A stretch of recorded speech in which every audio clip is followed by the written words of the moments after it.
An easy at-home mobility test that you can do with something as simple as a broomstick is looking at a deep squat. So we're going to ask Brittany to do a nice deep squat, arms up overhead, as low as you can possibly go. Now we're looking, and as you can see, Brittany has great hip mobility, great ankle mobility. Her shoulders are nice and mobile. She's staying up nice and upright. She's demonstrating really good control with this kind of exercise. What we're looking for are impairments like forward trunk leaning or leaning forward, excessive balance control issues where you start to lose your balance or go backwards. You'll notice I don't have as good a hip mobility. As I go to drop lower, my arms come forward. I can't drop as low. Weight shifts backwards. It becomes much harder to not do that forward trunk lean to keep myself upright.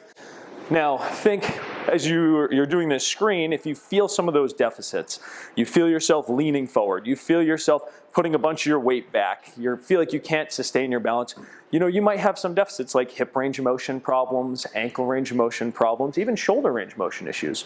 Now, very important to take that into account because this is something very functional. You want to be able to lift your grandkids up from the ground. You want to be able to get down to pick up something off the ground like a piece of laundry or clothing. Another easy screen you can do at home that doesn't require any equipment is a check of your ankle range of motion. So Sam here is going to set up about a fist width plus a little bit more away from the wall. And as we look, Sam is going to lean forward, trying to press her knee to the wall. Now notice Sam has really good range of motion here. She's able to get her knee all the way up to and against the wall compared to what we're looking for not being able to get fully there. One functional limitation is being able to go down the stairs. If you can't fully rock your toes over the top of the stair, it'll force you down the stairs a little bit quicker and a lot less safe. Another easy mobility test to perform at home just requires the use of a mirror. So I'm going to ask Brittany to rotate as far as she can to the left and then rotate as far as she can to the right. You're looking for, are they able to get their shoulders too horizontal or past that 90-degree mark? Is she able to turn her head fully and see directly into her own eyes? Are her hips able to fully rotate, or do they feel stiff and restricted? And you can compare each side. Does one side feel tighter than the other? It's really important because we can see mobility just about everywhere into the spine and into the hips here, from the neck, upper back, low back, and all the way down. Another easy functional mobility test that we can work on at home is getting up from the ground.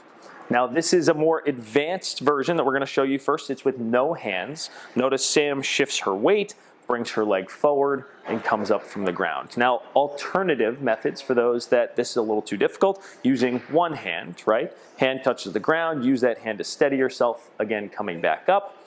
And then finally, we're going to take a look at Sam coming up with both hands. Now, each version really important and really useful in challenging and testing hip mobility, balance, strength, and how functional is that being able to get up from the ground just in case of a fall, right? If you notice that you're struggling with some of these tests and performing some of these motions, don't hesitate to reach out to us. Come in and get an examination. A lot of the little pieces that go into these deficits are really technical, and you do need help and support from your local physical therapist on being able to solve some of these problems.